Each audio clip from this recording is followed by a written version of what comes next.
Okay, so before we get started on example 3, I wanted to come back up to this set of formulas. So this has to do with the future value and the present value of a continuous income stream. Here the important thing is that we have some continuous flow of income, and that rate of flow is modeled by F. And the other component in these is that we're depositing into some account that has some interest rate R that's compounded continuously. So those are the assumptions for this model. But if we have those assumptions, then we can compute the future value of some flow into this account by using this formula. So the two formulas listed here are equivalent, but the right side is sort of the simplified version of this left side. So I'm just going to be using this right side formula all the time, and you're welcome to do the same. But you could use either of these. And notice that the integral that appears in the future value formula is also the integral that you would use to compute the present value over the course of some amount of time for some flow into a continuously compounded interest account. So the integral that we'll use in both of these is exactly the same. The only difference between them is that if you want the future value, you need to multiply by this exponential factor out front. So let's do a couple of examples of these so that you can see how they're used in practice. So I'll scroll back down to example 3. In example 3, it says a 25-year-old places a continuous stream of $4,000 per year into a retirement account which has continuously compounding interest at a rate of 1.5%. How much will they have when they reach age 65? So as we've already seen, the rate of flow here is the $4,000 per year. So that will be F. And the future value formula says that you can compute the future value by just taking e to the RT. Sorry, that's a little confusingly written. Let me write them on the same line. There we go. Times the integral from 0 to capital T of f of t times this exponential with a negative RT here. So that's the formula. I've just recopied it. Notice that there are two t's here. There's the capital T, which describes the age of the account. So this t will be a constant. And then there's the lowercase t. That's actually our variable. So we're integrating with respect to that variable. So be careful not to mix those up, but the capital T is going to just be the age of the account. In this case, it'll be 40, because there are 40 years between the 25 and age 65. But the t here is going to remain a variable. It's our variable of integration. So if I plug in the different components here, R is the interest rate on the account, which is 1.5%, but we always convert it to a decimal like this. So I would write the 1.5% as 0.015, and then times t, which is 40. So that's just a constant. You can plug that into your calculator if you want. And then we're integrating from 0 to 40, and then f of t, which is $4,000, times e to the negative RT. Now notice this t is a lowercase t, so this is actually our variable t, not the capital T, 40. So this is what we get as our integral. And also note that here the rate of change, or the rate of income, was $4,000 per year. That was just a constant rate. So each year you're going to be getting $4,000 per year. So this is not $4,000 times t. This is just going to be $4,000 per year. So that's why this part doesn't have any t's. This is just a constant function of time. Each year we'll have $4,000.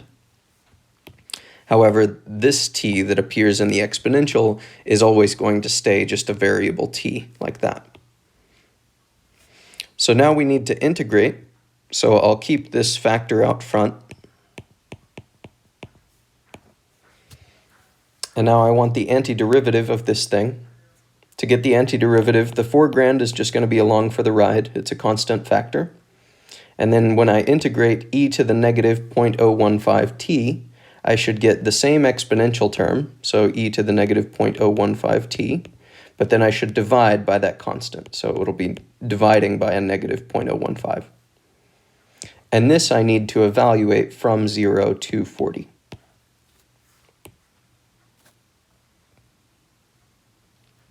So that's what I get as my integral, and now we can clean this up. So we need to do the evaluation step.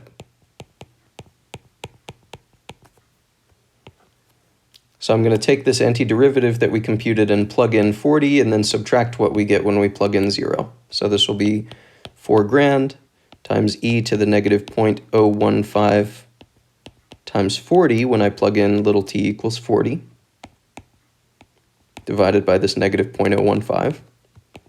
And then I need to subtract the same thing, but evaluated this time at little t equals 0.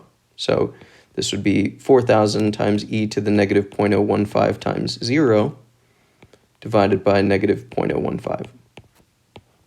And you don't have to write this entire exponent. You could just see that that exponent is clearly 0, so that this entire numerator will end up being 1. So you can simplify as you go, but I'm just trying to make it explicit that we're just plugging in t equals 40 and t equals 0, and then we're taking the difference between those two evaluations. So this is what we get whenever we evaluate our integral. Notice that because this factor was sitting outside of the integral to begin with, it's just going to multiply by this entire evaluation. So we'll keep this factor just sitting outside of everything, and we'll multiply it by the value of that definite integral, which is given by this underlined term. But if you plug this entire thing into your calculator, then what you'll end up getting is $219,232.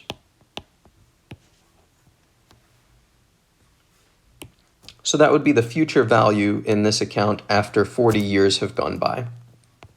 So notice that this is more than what you would get if you just deposited if you just deposited this $4,000 amount for 40 different years. So if you did that, then what you would end up with is 160 grand. This is more than 160 grand because this is accounting for the interest that's accumulated by the account here. Because notice we're depositing into a retirement account that has continuously compounding interest at a rate of 1.5%.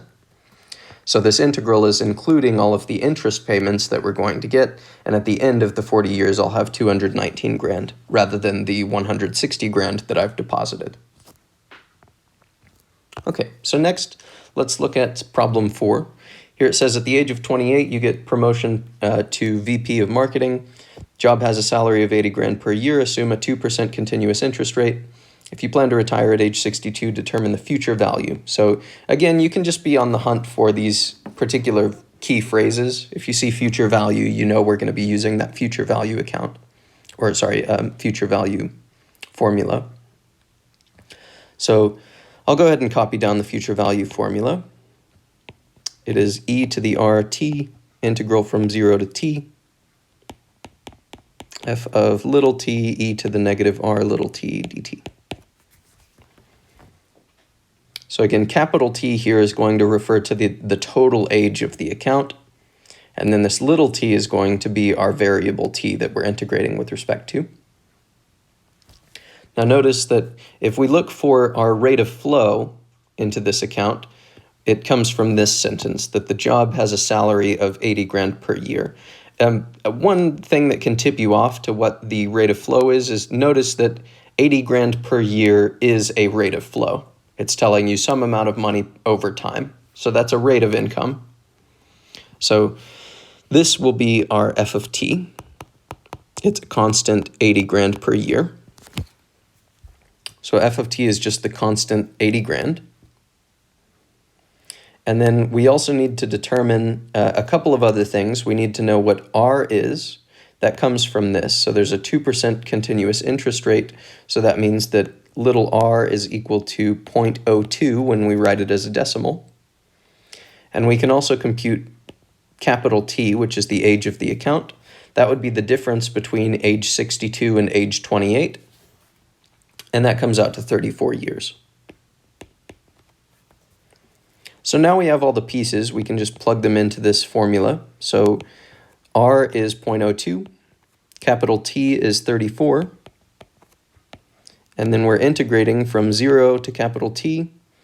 And then I need to replace f of t with its value over here, which is 80 grand. So this would be 80 grand times e to the negative r t dt. Now this t is going to stay a variable before you integrate here, because it's just our variable of integration. It is not capital T. So this is not going to be a 34 yet. This is just our variable of integration for now. So next what we need to do is evaluate that definite integral. So I'm just going to keep this factor out front for now. If I evaluate the definite integral, then I need to take the antiderivative here. So the antiderivative of that would be 80 grand times e to the negative 0.02t divided by that constant negative 0.02. And this I should evaluate over my integral bounds here, so from 0 to 34. So this is the value of the integral above. So now we will plug in. So this is e to the 0.02 times 34. And by the way, if you want to be plugging in things like this into your calculator as you go, that's fine. I like to just plug in everything at the very end. But it's up to you, whatever you'd prefer. So if I plug in the upper integral bound, this would be 80 grand times e to the negative 0.02, and then I'm plugging in 34 for t. And then I should subtract what I get whenever I plug in a 0 for t.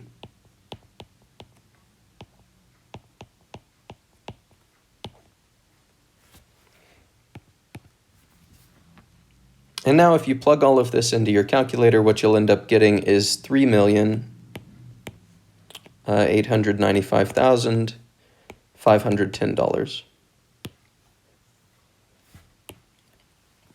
This is just assuming that that entire salary goes into this account and is otherwise untouched. So notice that this is, again, more than what you would get if you just deposited 80 grand per year for 34 years. That's because, again, this is including all of the interest that you're getting from this account, and this account has a 2% interest rate. So this is what we end up getting as the total amount in the account. Let's look at one more like this.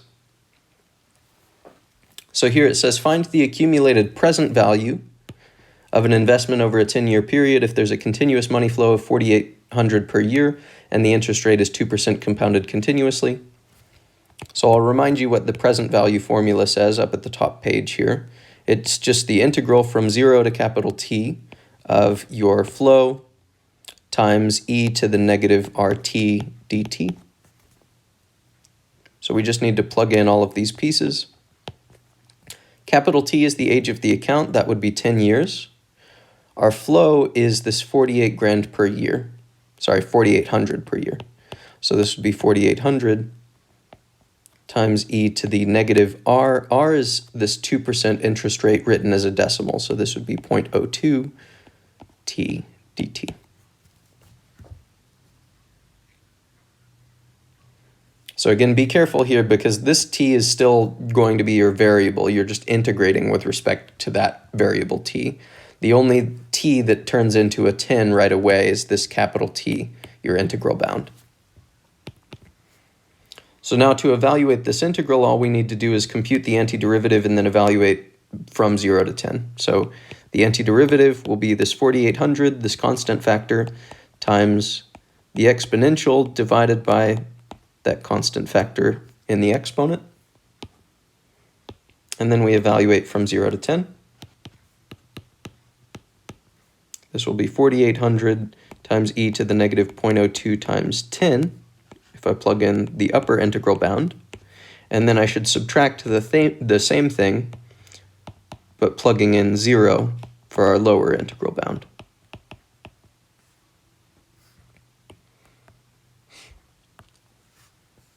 And now if you just plug this entire thing into a calculator, what you'll end up getting is $43,504.60.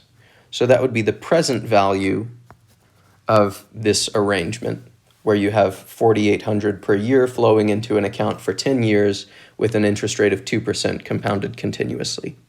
So what that means is this, that this financial instrument up at the top, so a flow of $4,800 per year into this account, would have the same total amount at the end of the 10 years as a single deposit of this amount today.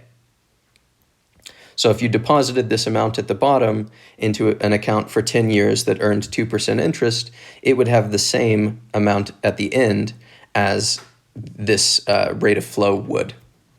So a continuous $4,800 per year over the course of the 10 years. So that's what this present value means.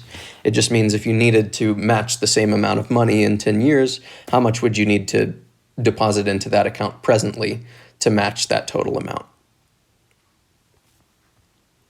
All right, so those are all of the examples that I want to talk about for this first set of applications, these rate of flows for these income streams.